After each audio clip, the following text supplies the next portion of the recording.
It's interesting to see Google are pushing an agenda with Gemini, but then on the other hand, they really want to drive content creators on YouTube as well. It is a sticky place. The precision that it does this is off the charts. And I found that it's actually speeding up the way that I can produce slides and think and conceptualize about quite complex ideas. I would say you'd be hard pressed to tell it's AI, to be honest. Hello everyone, welcome back to the Prompted Podcast. This is episode 10, so a bit of a milestone episode for us today. Welcome back, hope you're doing all well, and welcome back Nick Hanley, how are you doing? Yeah, I'm good, mate. Feel like there's a lot that's gone on since we've last caught up. It's been probably a good month, 2 months maybe? Yeah, it's been a little bit of a while. We've seen that with our YouTube Shorts algorithm, haven't we? Yeah. The importance of consistency. So we're back on the horse, a couple episodes out this month, and we should be rocking and rolling again. Hopefully, it's been interesting with YouTube Shorts, where we've actually seen a massive decrease in the amount of volume of visibility we're getting. And I do generally think it is down to not posting as much. Both been busy though. What's been going on your life-wise? I know that obviously sponsoring a race car now. Yeah. I got a good deal from a guy called Chris Hodgson, who owns Absolute Agency, but he also owns like a Duckham's racing car team. So yeah, I've managed to get my logo just stuck on the back of the car, which is pretty cool. But it means I'm kind of traveling around to, I don't know, it was Donington Park I went to, but they were at they're going to Snetterton, Silverstone. They're at Brands Hatch last weekend. So keeps me on my toes, keeps me busy. But at the same time, I'm trying to prepare for just lots of talks at the moment. Like I had Brighton SEO, and then obviously got Performance Manchester MCR that you're involved with. So the car's going to feature in there as well. I'm going to chuck that in there. Got to use the brand assets while I have them. Absolutely. But yeah, it takes a lot more out of you than you think prepping for a talk in terms of doing the content, psychologically prepping yourself up. Doing all the questions afterwards, it's quite a lot. So I'm trying to squeeze that in at the same time as obviously doing PPC as well. But it's good. It's really good. I can't complain, to be fair. It's exactly what I want to do. So how about you? You've been busy hiking and all sorts of stuff. Yeah, right? Hiking, ran Manchester Marathon. Of course, which congrats. was hard. Probably the hardest thing I've ever done. But I am doing it next year, which is going to be... I don't know whether I'm a sadist or anything along those lines, but I'm looking forward to doing it again. And yeah, just being busy. Obviously, new job. I'm 9 weeks in, I think, at the time of recording this, but it's all going really well. But life's just got really busy, and fitting a podcast in and performance MCR and helping Charlie out, and then some of my personal stuff I've got going on where I've got some side projects. There's just a lot, isn't there? Yeah. And I feel that I've not used AI in much of that, barring creating a running playlist, which is all AI generated, which I think I posted about on LinkedIn a couple of weeks back. But yeah, I've created my own running playlist now using AI, which is pretty cool. Did it help on the run itself to pace yourself? I would say yes, but I went way too fast out the gate, got my best half marathon time, and then my tank completely went. So I ended up coming in about, I think, 45 minutes over my estimated time. Right. And that playlist, it would have worked really well if I'd stuck to it. Yeah. But I ran my first half way faster than my second half. So the negative split that I should have gone for just didn't exist. Oh man, you got too excited at the start. Absolutely. The atmosphere in Manchester is absolutely nuts. I know that it's been London Marathon. I watched a bit of that on TV, but Manchester, it felt special. And obviously being a adopted Mancunian, obviously I'm not, I'm from Leeds. Yeah. But yeah, it just felt really good. And going out of the gate and seeing the amount of people there, it just, I don't know. I was like, I can keep this up. Yeah. Turns out I couldn't. Oh man, I mean, I've seen a lot of pictures and videos. Just like you say, the atmosphere is buzzing. Didn't some guy do it in under 2 hours? Yeah, I can't remember his name, but it was a French man that did it under 2 hours, which is an insane time. And I know, just bringing it back to marketing, I'm not sure if you saw the London Marathon. There was somebody that got, I think it might have been a world record for the fastest marathon. That might have been. And they did it in the Adidas. I think it's P0. I can't remember the name of the shoe, but the marketing people there wrote his time on the shoe, and there's a really good picture of them with the shoe. And I was like, that's the best marketing you can possibly get. Yeah. So I know that Nike and other people have been, competing quite heavily in the running game. Yeah. It feels like Adidas have sort of just nailed it. They've really worked on the product, and then they're now, getting these endorsements and sponsorships with these elite athletes. And this guy's gone and absolutely smashed a record for the course, and the picture speaks for word. It speaks so much. Yeah. So yeah, it's pretty cool. Epic. That sounds good. It just shows the like importance of sports partnerships, which I know feels like it's something that's definitely up and coming. You look at like Madfest at the moment, and they've got a lot more tracks now dedicated to sports marketing and kind of those performance marketing tracks. So it's going to be interesting to see how that evolves over time. Absolutely. And of course, this episode is sponsored by our friends at Opteo. So those are the guys that help minimize waste and maximize performance across all of your paid media channels. So go and say hello to them, give them a shout, speak to Ben and say we sent you. And you won't be disappointed by the service that they offer. So I have one bit of kind of personal news to share, of course. So maybe a week or two ago, I posted on LinkedIn that I finally, and this has taken so many months, finally released my ebook/book called The State of Paid Media 2026. You'll, of course, know about this because you massively helped contribute towards it as well. And here it is. So got a few prints copied in collaboration with Opteo, which is here. It's quite a good read, to be honest. It's a few pages in terms of what the industry is all about, what we're seeing, and then some obviously expert opinions as well. So that is finally out there, and we'll chuck a link to it, of course, somewhere. If someone wants to download it, you're more than welcome to. But I know there's a few hard copies floating around as well, and of course that is yours to take away. Oh, amazing! Do you know what? I'll take this with pride. Do a little camera shot. Nice. But we'll snap that for LinkedIn. We definitely will. But I had for people that haven't read it or people that wanting to read it, I have a pre-read, obviously, when you're like, can you please not tell me if there's any errors or mistakes, because there's no way of going back from this now. And it was incredibly insightful. I think the other experts that you got in, like people like Ken Wright and people big industry monoliths that have given like a really good insight to what they think is happening within industry right now, but also the work that you've done as well, like the first, I suppose, front half of this ebook as well. It's like really insightful, and I think it gives a really good direction of where 2026 could go. Granted, we all know it can change very quickly. True. But I think a lot of your findings are completely insight driven, and it's data backed as well. Yeah. So it actually has a lot of weight and benefits to people. I know that I've sent it around to people at work, and people have been really receptive to it and actually taken things away from it. So nice. If you can download that ebook in the link that we pop in this episode, it is pretty damn good. Appreciate the review, Nick. Yeah, I mean, it's took quite a lot longer than I expected because, again, we're just busy with life, right? But one of the things that I was very aware of, I needed to get it out because it's going to be outdated soon. Stuff's being updated so much. I'm like, I'm going to need a Q2 version of the same book now because stuff just becomes outdated. But I think a lot of what's in there should be quite evergreen for at least this year, and then maybe next year we can release a new one. But yeah, I was just so lucky to be able to get a lot of great people involved in the project, and obviously Opteo supporting, just because they just got involved with the printing costs and distribution costs and creative costs, because we've actually got a freelance designer to come in and create the whole book. I'm terrible at Canva, so she was brilliant. So big shout out to Lizzie who helped with that, and just freed up my time to focus on the actual content, which is pretty much in a nutshell. I would say it's about making sure that we're using AI, but we've got those human guardrails, which we talk about all the time. I think there's just so much value behind the person now than there was before, rather than just sticking something in AI or Claude and just letting it run. I think a lot of people now can just tell if something's been written by Claude if it doesn't have that context. So this is about how to kind of get around that, but also like what you need to actually be looking for outside of just chucking something in a tool. There's some stats in there as well from like SEMrush, who were happy to give them their blessing to put in that data. So a few stats from what I did myself, which I think was over something like over 20 million impressions, I think I looked at, to pull the data together across a few different industries, a few different of my accounts, and then obviously data from these great third-party tools that kind of do that data analysis for you. So a bit of a mash of data, try to produce it all together and see what happens, really. I think it makes sense, though. Like, you can't just take one data source nowadays. And I don't think you ever have been able to. No. I think the words on AI in there are very poignant as well. And I think just you creating something and having other people involved, it shows that AI can't do everything, and that we do need to have that human element. I think I read something the other day around, going from trying to not just be creators and editors, but actually be the authority piece within content in particular, because I feel that people are becoming, dare I say, a bit lazy with using AI to write content. And I'm not talking about, the content marketers or experts out there, but, people that are strapped for time or, don't have a cognitive load to do it either. So I think this book is testament to that. Cheers, mate. Sounds good. We'll see how it goes down. And then, like I say, 2027 version maybe on the way, but feel free to get yours.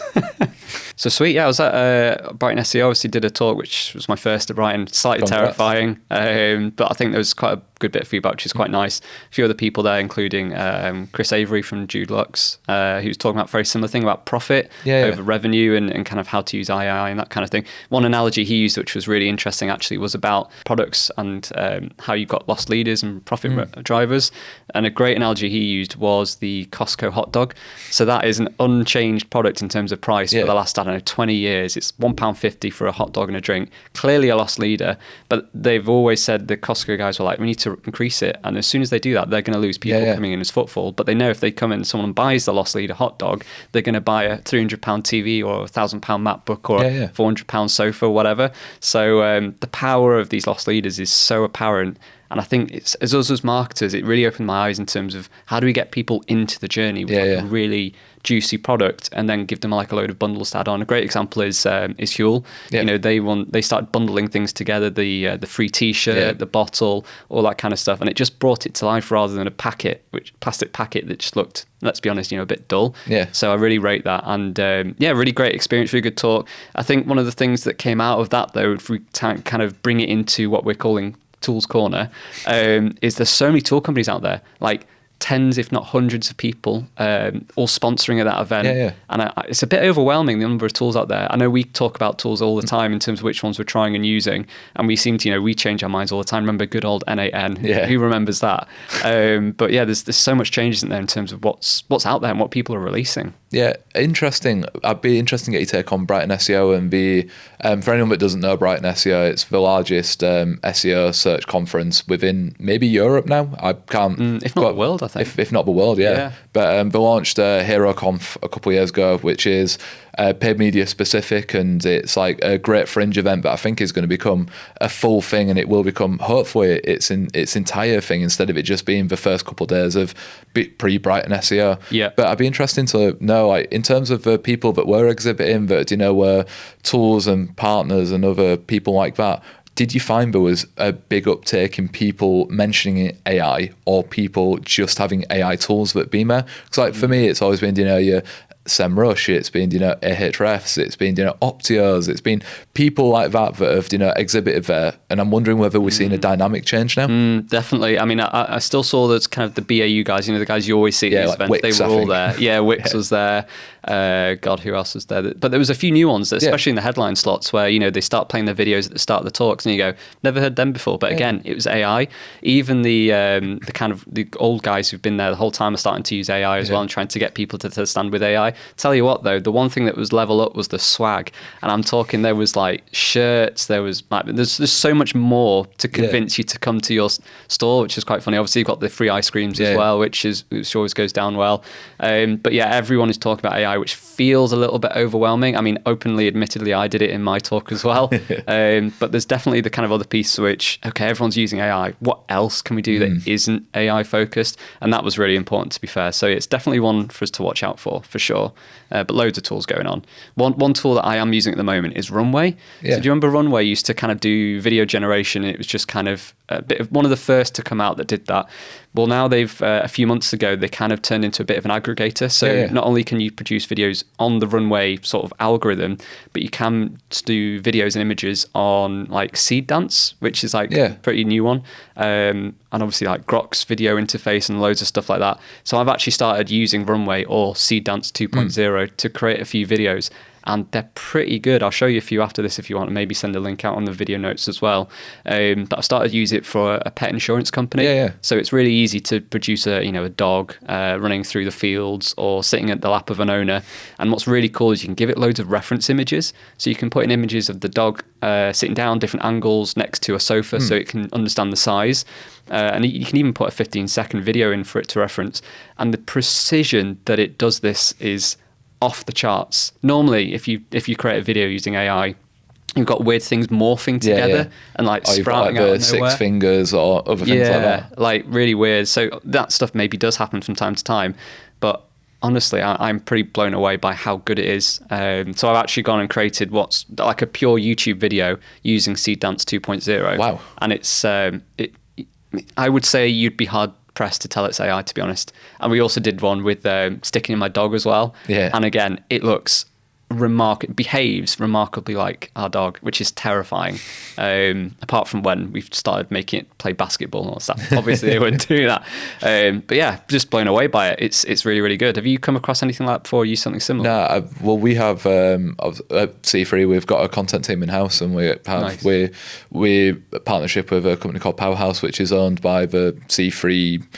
I don't know how to describe it, but it's owned by C3 as well. So we try to stay away as much as possible from AI generated content. We have studio space, and I think we're probably one of the only agencies I know of that still leans heavily into the physical element. Nice. And I think it's interesting to hear you talk about AI and AI generated content in particular, more from the fact of, I think it might have been 5 or 6 episodes ago, and we spoke about AI within filmmaking. We spoke about AI content coming for video editing and other bits like that. And it's interesting to hear that from our take, which was probably six months ago. Yeah, something like that. Yeah, it feels like you've maybe 180'd slightly, and that you're actually a bit more about the AI generated content, not in a replace human way, but more in a you've seen the power. And I'm wondering whether that's because it's come on so much. Yeah. So I remember when AI first came out and there's the videos of Will Smith eating spaghetti, and it was absolutely horrendous. Yeah. But I wonder if we're now going into the next era of content where it's going to be super polished and directly what you want, instead of it just being cool, this is actually a bit rough. Yeah. And you can see the nuances that are obviously AI generated. But yeah, I'm a bit, I wouldn't say shocked. No. I think it's interesting to hear that the viewpoint has shifted slightly. I'll show you afterwards, because it is just so realistic. Yeah. And I almost, I never want any editor to lose their job or anything like that. And I think there is a place for an editor for sure, particularly Paul Jack. So especially Jack. Thanks, Jack.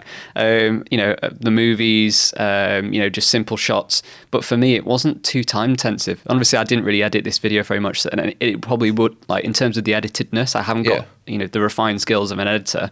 But for, just a quick YouTube video that we needed to whack together, because, like, I'll get to the crux of why we did it. VO3 offered us 1.5k of credit to use on the account. Oh, wow. So Google were like, here's 1.5k of credit to just do any YouTube campaign. So we didn't use VO3, but we used Runway, and we were like, right, okay, well, they didn't actually have any video assets in house. They had an Instagram post of a dog running around saying, for shared experiences or something like that. And I just took that and I ran with it, and it's resulted in what this is. So again, the only reason we've done it really is because we've got that credit from Google to do it. But it's opened the client's eyes in terms of, wow, okay, this is what it can produce. These are the results it is having. And you know how insanely powerful the Google algorithm is these days for running the ads. So it was really just born out of credit more than anything else. And it's just got to where we are now. It's interesting to hear. And I think the point you've made around it's opened the eyes for the client as well. I think that's a really important one, and it may open the door for more content creation, not necessarily by you, but for them as a business. And I think it's one thing that, especially when I speak to owner-led businesses, that isn't throwing shade at anybody, is that they generally don't have the time, or the time poor, or that their P&L can't suffer too much of a blow by having a big content shoot go out the door. So I think it's a nice entry way of showing that, hey, diversification within creative, and actually very creative. So it is, like, let's be honest, creative for things like Meta is becoming the new audiences, the new targeting, and I think it's nice to hear that somebody's actually open to potentially going and doing more of it down the line. So I think it's the power of AI, and I think it's like, can it be an entry point to then get more sophisticated content creation and actually bring it back to the human element? Because like, my challenge with AI is it's only as good as the prompts you put into it, and it can only pull off of images or concepts that it's already seen and has within its learning already. Granted, it's vast and there's a lot of it, but it misses so many nuances and cues from actual real world interactions. So but no, really interesting point, actually. It is. And I think the interesting point you made is that it's an entryway, it's a door that's being opened. So the client now isn't necessarily going to go, right, Chris, let's generate 20 more of those ads. But what they might do is go, right, okay, let's maybe think about opening a studio space or contacting a content division to give us 10 more like that. This is the concept of the ad, but actually we want to make it not look AI at all. We want to have a proper narrator that's got a proper voice rather than an AI generated voice. Because the first thing that we said is we needed an AI voiceover that's legit. Someone who's like our core audience, who's like maybe a slightly older person. They're very knowledgeable and calm in their voice, rather than a squeaky AI bot that's sort of telling us how great pet insurance is. So there's definitely the nuances there that you can't replicate, but it's just concept. It's proving that it is possible, and that we just do a few refinements, get a voice actor in there, maybe some better shots of an actual dog, all that kind of stuff, then we're on to a winner. So the door opening part, I think, is that it's easy to produce a concept now. So even if you're just doing a pitch for someone, you could just put it through AI. Okay, we're going to go and film this for you guys. We haven't actually filmed it, but this is what the concept could look like through AI. So door opening is probably the key takeaway from this, rather than replacing. It's almost prototyping, especially when it comes to new business pitches. Of course. And we know that everybody is a bit time poor when it comes to new business. It's something that you do alongside your job unless you're dedicated to it. And I think for creative teams that, just want to show the ideas that they have, and especially like if it's a big brand idea that might take a lot of execution and playing around with Photoshop or whatever tool you use, if you can just get something and shipped out the door, show this is what we would like to do, but we want to do it with a proper production house.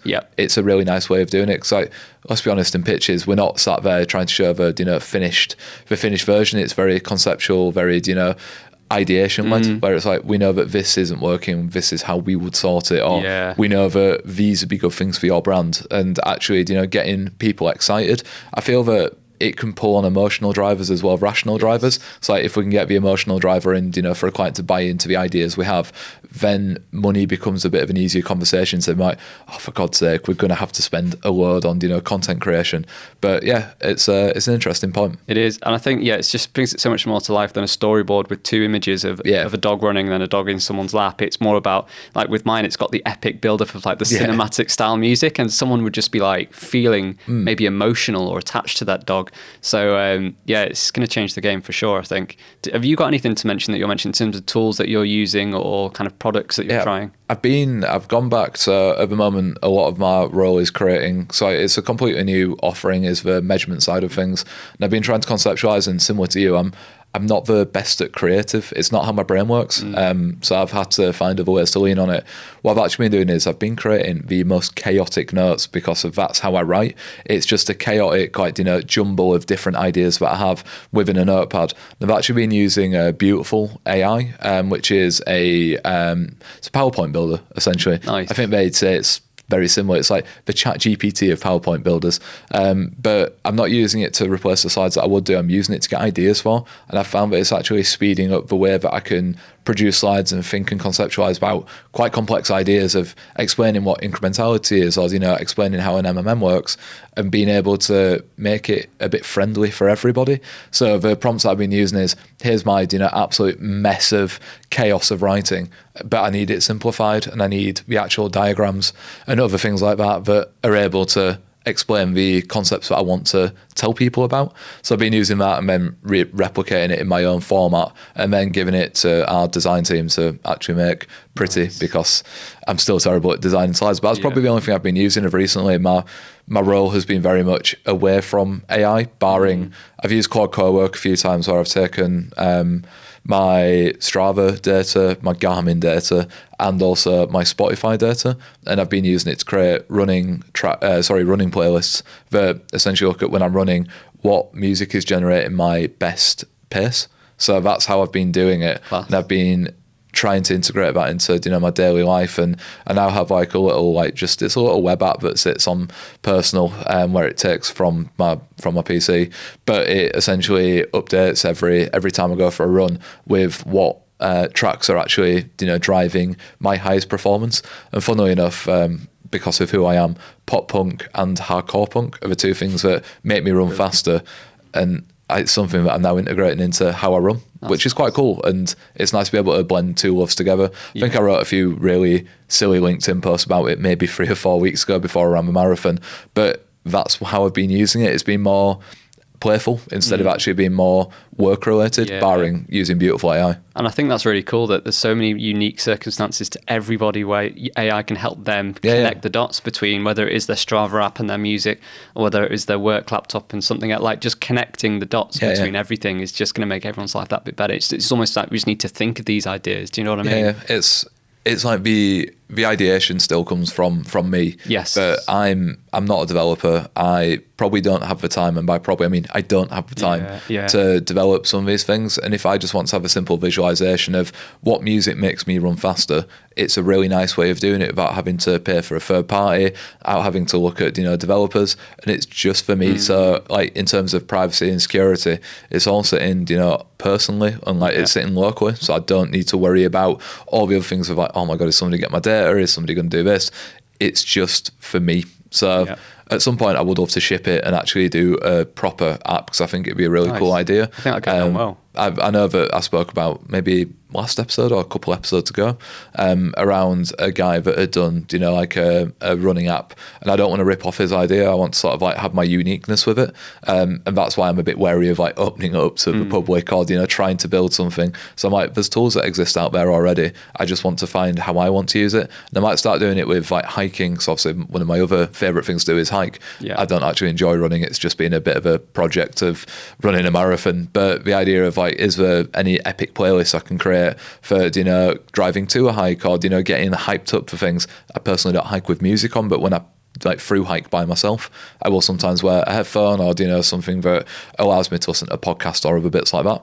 I might try do the same thing, so I think it'd be really cool to have that. Yeah, I think of so many things you could do with hiking as well. You can imagine like if you were to connect it to your camera and it could sort of scan the what's on the horizon, and tell you the best route to go to get to a certain place, maybe what's going to be muddy because it's forecast for rain, all that kind of stuff. Like there's so much potential with AI that it's kind of cool. It's just, again, takes a human mind to think about that.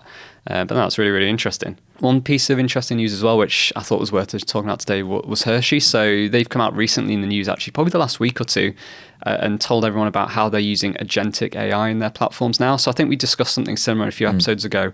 Remember how we discussed how AI is helping like production costs come down and all that kind of stuff. So it's nothing new in that sense. But they've reduced their creative production costs by 50%, which is fairly significant for Hershey, who will be producing thousands of ads through the years, millions of pounds. And the way they've done it has been able to look at real-time data from social media, search and streaming services, and just be able to collate that data, formalize it in a way that's readable and digestible and actionable as well. So looking at the article, looking at their marketing mix model, I think they used to do that 3 times a year. They updated it, and now they can do that monthly. So if you can imagine the scale and quickness that they can pivot their strategy, if they know that PPC isn't working or TV isn't working, rather than having to wait for the quarter and burn probably 250k a budget, whatever that is, they can react that same month and flick a switch in the other direction. So really interesting that A, they're saving costs, but B, they're probably making more profit because their ads are going to be more relevant, right? I don't know what your thoughts are on it. Yeah, I think it's interesting, especially around, looking at, market mix models, media mix models, very similar things. One just takes a larger view, one only takes a view from, the marketing angle. But I think doing that monthly, for a lot of businesses, just to be very transparent, they don't have the data points to do that.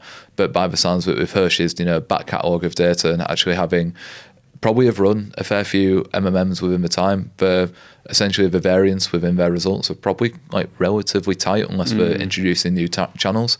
But I think it's quite an interesting one of how they're activating that, moving budget around almost fluidly on a monthly basis, whereas like you said, most people are having to do that on, like a quarterly basis and, put money into testing or, build out incrementality testing plans to be able to feed stronger priors within, models themselves. The only reason we do that for clients, it's if your MMM results, have weak signals, we build incrementality testing to then, make sure those channels are being tested.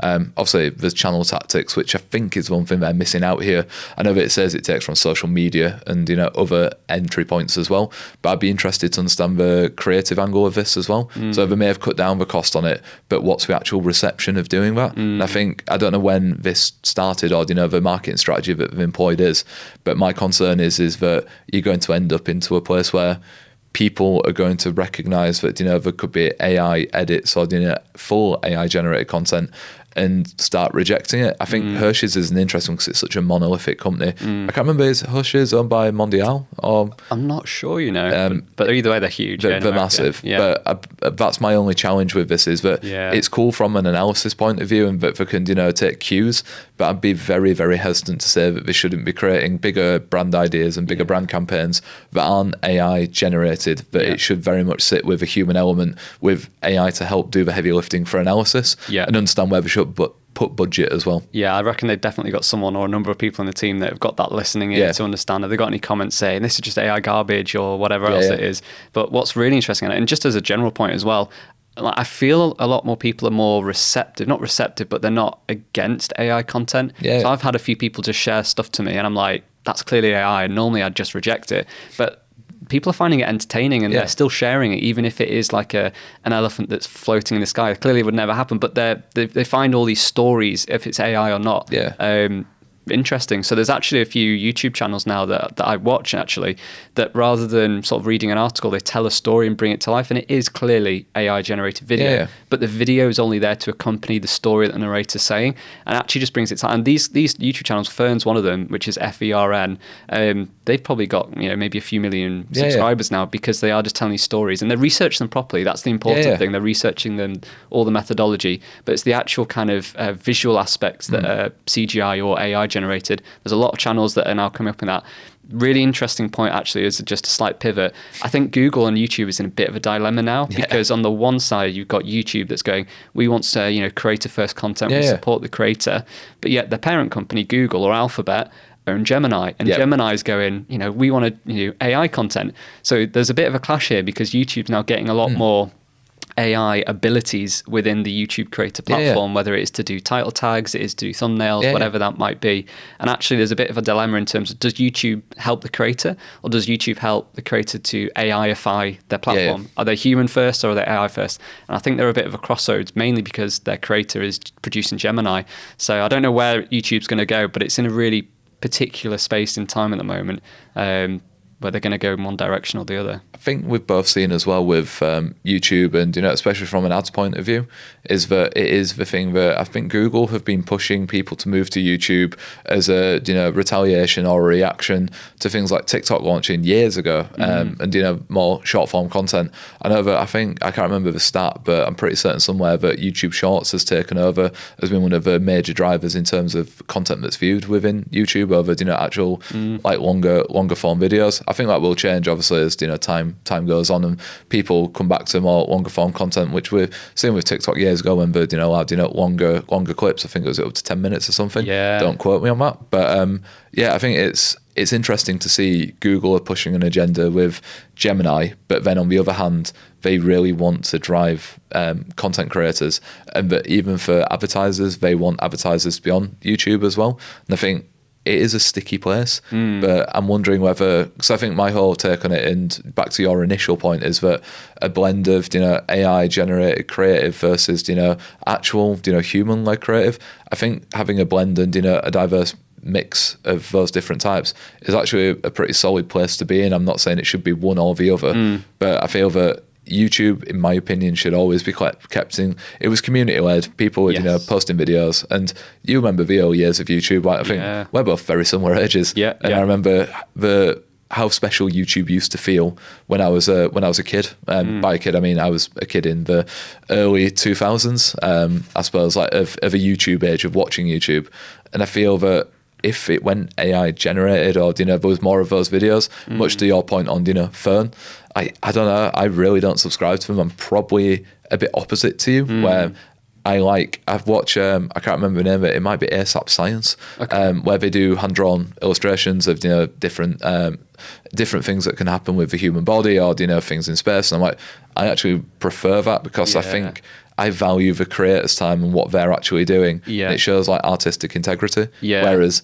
anybody can produce AI, which I'm not saying that's a problem, but for me personally, I know there'll be a swath of people like me that counter you, that actually reject a lot of AI content. Yeah, what's quite interesting now is as these channels start to grow as well, they get the interest of a wider audience, millions of people, but then they start to get influence. So it might be Third, it might be another company, so don't quote me on this, but they start to get investment from kind of countries or publications or businesses that want to push their own narrative into the scene, whether it is propaganda or whether it is something. They're not independent anymore, because when you start to get millions of views, people want to influence the message that's being sent. So we might be able to put a few links out there, but it's kind of you've seen I've seen a lot of content, like you say, change on YouTube, and I'm going, is that trying to push an agenda? So there's a great YouTube channel I like to enjoy called Kurzgesagt, it's called. It's a German channel, really sound like cartoon based stories, but are brought to life in very like they're academic stories. So what's the case of like what's going on with COVID, or what's going on with like these scientific studies, but it brings it to life in quite a nice way, nice visual. And they're quite open. They've got investment from certain parties, certain bodies, and you're kind of going, is that influencing the message that I'm seeing, talking about, I don't know, diabetes or this or that and the other? And it just makes you think, you think twice as to, is what I'm saying truly independent? Now, have you heard of Ground News at all? Yeah, no, Ground News. I watch Channel 5, which is run by a guy called Andrew Callahan. Divisive figure, but he uses a lot of Ground News to be able to get a varied viewpoint and a very balanced viewpoint where it shows both sides of the political spectrum, which is interesting, especially in American politics, whereas reporting on some pretty hard-hitting topics in more of a tongue-in-cheek way, because it's not like he's a serious reporter, but it's very much, dare I say, Gen Z-esque reporting. But he uses Ground News to do a lot of findings of getting a balanced view instead of just showing the political agenda of the right or left. He wants to provide both viewpoints. So I do know Ground News quite well. It's a really good sort of tool, and I think for me, admittedly, if I'm looking at news, I'll probably just go to the BBC, whereas Ground News kind of shows you what the left's saying, what the right's saying, and if you are right, then actually what's your blind spot in that, what the stories you wouldn't have seen that are actually on the left, or which ones are mixed. So it's really quite good at aggregating different viewpoints and just making sure that you're seeing the full picture, rather than just seeing one source and maybe one independent journalist or one news article. Gives you that bigger picture. Now, we're not sponsored by them. Feel free to I'd love to. They're fantastic. But it is a tool that I genuinely use, and it's actually quite insightful to read now instead of just going on the BBC and seeing what they're doing, which is probably about Trump these days. It's good. I think at this point, probably local elections more than anything. Of course, which is a scary result in its own self. Yeah, I was going to say probably best not commenting, but I think we're both very, very much the same way with that one. Yes, I think so, definitely. But back to your point on the Hershey side of things, though, and bringing it a bit more full circle. I think there's a really interesting point around owning your own data within marketing and within a business. I feel that without them owning their data, which I think it says that they do have their own ownership of marketing data now, and I think being able to store that, and especially for AI-led analysis or using AI to help with some of the heavy lifting, owning that data is pretty key. It allows you to merge and unionize those different tables and the different sources that you do have. And I think it's probably a big blind spot that a lot of people have within AI at the moment. Like, we want to be an AI first business, and it's like, you need to take a step back and actually look at the data that you're collecting and how often you do collect it, and the cleansing process as well. Every output that you get from, say, Meta has to split. You've got two different APIs for Meta, and then you've got to then split conversion actions from other metrics because they don't report in the same way. So there's a lot of, in my opinion, legwork that goes into getting your data in a clean. I think I spoke about a Brighton SEO last year around cleansing data and actually having a good data set for AI to work on, because it's that whole, I hate the word slop because it feels like it's going to be the word of the year again or something like that, but slop in equals slop out, and owning that data stack and using something like BigQuery, AMS, or whatever you want to store your data in is quite key and quite pivotal. I think that's something that people massively overlook when like, want to create these cool little AI tools, and that's really cool, but build it on your own data, because ownership of that is actually really key and important. Yeah, absolutely. And it's not necessarily just ownership, it's like having that in the chatbots as well. So for example, if you constantly put that in the same chatbot every day, it's using loads of credits to scan that same information, whereas if you can train it as a skill, or say, right, that is kept within your persistent memory, it's always going to be able to reference the same thing rather than having to chuck the same data at it or the same PowerPoint over and over again. end. So yeah, really interesting one. I think first party data is so important now, because if you look at how much data Google, OpenAI will be generating based off these 20 or 30 query terms, they're going to be massive amounts of data pools there and data pots. So I'm really excited actually to see what happens when ChatGPT releases its own ads, see how effective they are. But I think for now, even it's more important than ever for advertisers and brands to keep that data as visible as possible. Yeah. Thanks for watching this episode of A Prompted Podcast. Don't forget to follow, like, subscribe. It actually means a lot to us. We're incredibly small content creators. We do this as a bit of a passion project. Lovely now sponsored by Opteo as well. But it means a world to us for, you know, people to engage and understand what you guys think as well. But until next time, thanks for watching, and we'll catch you on the next episode. Bye for now.